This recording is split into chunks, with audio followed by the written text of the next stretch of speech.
To study আড্ডা। আজকে আলোচনা করব ডাব্লিউবিপি যে কনস্টেবল পরীক্ষা আসছে। ডাব্লিউবিপি যে কনস্টেবল পরীক্ষা 30শে নভেম্বর থেকে আসছে, সেই 30শে নভেম্বর পরীক্ষায় ডাব্লিউবিপি যে এসআই রেজাল্ট বেরোলো, এই যে এসআই, এর প্রভাব কতটা পড়বে? প্রভাব কি আদৌ পড়বে? অবশ্যই পড়বে। কেন বলে দিচ্ছি, দেখো কেন বলে দিচ্ছি, ভালো করে দেখো, সেইভাবে প্রিপারেশানটা নাও। লাস্ট 20 দিন বাকি আছে, 20 দিনেও অনেক কিছু করা যাবে। তো চলো ভিডিওটা শুরু করছি। ভিডিওটা ভালো লাগলে লাইক করবে, সাবস্ক্রাইব করবে চ্যানেলটা এবং একটু শেয়ার করবে। ডাব্লিউপিএসআই পরীক্ষা মূলত কনস্টেবল পরীক্ষার উপর নিম্নলিখিত প্রভাব ফেলতে পারে কি না? কনস্টেবল পরীক্ষা তো প্রতিযোগিতা তীব্রতা অনেক বেশি হবে। কেন?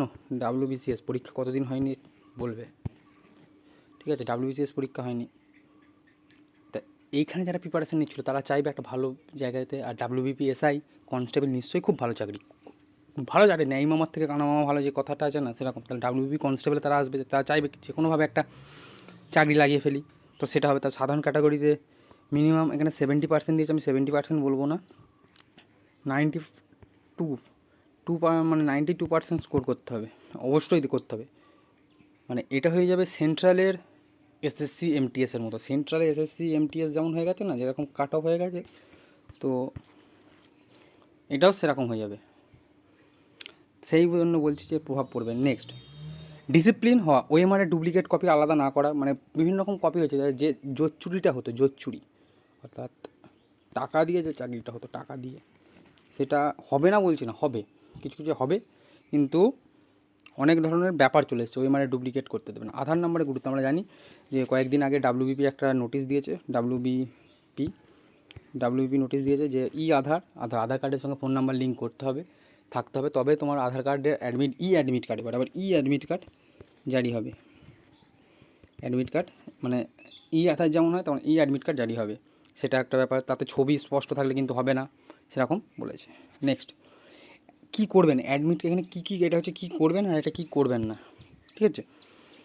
অ্যাডমিট কার্ড, আধার কার্ডের প্রিন্ট আউট, ফটোগ্রাফ, ডিজিটাল স্বাক্ষরযুক্ত আসল আধার কার্ডের প্রিন্ট আউট নিয়ে যাবেন। সময়ে মেনে পৌঁছাবেন। যেখানে পরীক্ষা তার আধ ঘন্টা আগে চলে যান, আধ ঘন্টা মানে রিপোর্টিং টাইমের আধ ঘন্টা আগে চলে যান। কোনো ইলেকট্রনিক্স নেবেন না। ধাতব বস্তু কোনো ধরনের কিছু ধাতব, যেমন সেন্ট্রালের সিবিটি পরীক্ষায় যেমন হয়, তো সেটা এড়িয়ে চলবেন, কিছু রাখবেন। আর গিয়ে নিয়ে গেলে আপনি বলবেন নিয়ে যাবো, পরে ঢুকতে দেবে। যদি বাই চান্স আটকে দেয়, কী করবেন? রাখবেন কোথায়? রাখার মতো জায়গা কিন্তু তারা করবে না। স্কুলে পরীক্ষা হয়, তা স্কুলে সেরকম ইনফ্রাস্ট্রাকচার থাকবে না। নেক্সট, এবার বলবে যে ওএমআরগুলো ভালো করে পূরণ করবেন। ওএমআর কীভাবে পূরণ করবেন আমি একটা উদাহরণ দিই। এরকম যে 4টে অপশান থাকবে, তো এইটাকে না ভালো করে এরকমভাবে পূরণ করে দেবেন। এরকম বা এরকম অর্ধেক করে রেখে দেবেন না, তাহলে কম্পিউটারে স্ক্যান হবে না। স্বাক্ষর, অ্যাপ্লিকেশান, এটা যদি অ্যাপ্লিকেশান যেটা করেছিলেন, অ্যাপ্লিকেশানের ফর্মে যেভাবে স্বাক্ষর করেছিলেন সেটা ভালোভাবে দেখে যাবেন, দেখে ওএমআরে ফিল আপ করবেন।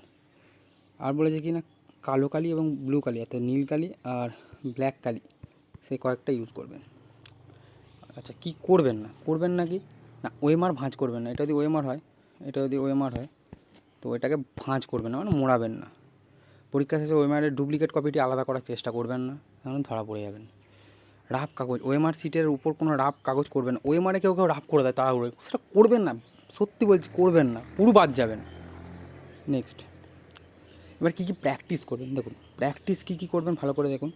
পাটিগণিত মানে গুলে খেয়ে নেওয়া, যেটা বলে না, ছোটোবেলায় একটা কথা বলতো যে মাস্টার কি গুলে খাইয়ে দেবে, হ্যাঁ, গুলে খেয়ে নিন, নিজের মাস্টারে গুলে খেয়ে নিন। মানে আসবে দেখা মাত্র কনসেপ্টে বা সূত্রে, যে নিয়মে আপনি অঙ্ক করবেন।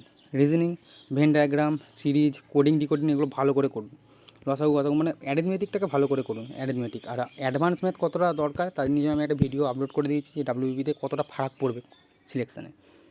নেক্সট, সাধারণ জ্ঞান বিষয় তো এখানে 3 মাস, এখানে 3 মাস বলেছে, 3 মাস করবেন না, এটা 1 বছর করুন মিনিমাম। কেউ যদি না করতে পারেন 6 মাস করুন। তো আমি 6 মাসে কী কারেন্ট অ্যাফেয়ার্স পড়বেন সেটা নিয়ে একটা ভিডিও করে দেবো। ইতিহাস ভূগোলে মানে মডার্ন হিস্ট্রি ভালো করে পড়ুন। ভারতের স্বাধীনতা সংগ্রামটা ওরা ভালো করে দেয়, পিআরবি বোর্ডের পছন্দ। ভারতীয় ভূগোল, গুরুত্বপূর্ণ নদ নদী, বিজ্ঞানে ভিটামিন, রোগ বিজ্ঞান গুলে খেয়ে নিন একদম। নেক্সট, প্র্যাকটিস দিনে 2-3টে করে মক দিন এবং তার অ্যানালিসিস করুন 2-3 ঘন্টা ধরে, 2 আওয়ার ধরে মিনিমাম। ওভার টেম্পারিং এনেছি, যেহেতু নেগেটিভ মার্কিং আছে, তাই যে প্রশ্নগুলো সম্পর্কে সামান্যতম সন্দেহ আছে সেগুলো এড়িয়ে যাওয়ার কৌশল তৈরি করুন। তো একটা হয় যে রামচরিত মানস কার লেখা, আমি অপশান দিয়ে দেখাচ্ছি এটা। রামচরিত মানস, মানস কার লেখা? আরে বস, জানি কার লেখা, উদাহরণ দিয়ে বোঝাচ্ছি। আরে রামচরিত মানস, আবার রামচরিত একটা রাম আছে না, এই রামচরিত মানস তুলসীদাস না সন্ধ্যাকর নন্দী, তুলসীদাস না সন্ধ্যাকর, এরকম যদি ডাউটে থাকেন করবেন না, এড়িয়ে চলে আসবেন। কিন্তু ট্রিক্সটা বলে দিই, দন্তস্ব আছে, মানসে দন্তস্ব আছে, তুলসীদাসে দন্তস্ব আছে, তো দন্তস্ব হচ্ছে ট্রিক্স, এইভাবে মনে রাখবেন, ট্রিক্সে মনে রাখবেন, কিন্তু না জানলে করবেন না বস, বাদ দিয়ে চলে আসবেন। নেগেটিভ করার থেকে আপনার মাইনাস যাওয়ার থেকে বাদ দেওয়া অনেক ভালো, কারণ প্রশ্ন যদি শক্ত হয় ওই বাদ দেওয়া প্রশ্নই আপনাকে সিলেকশান এনে দেবে।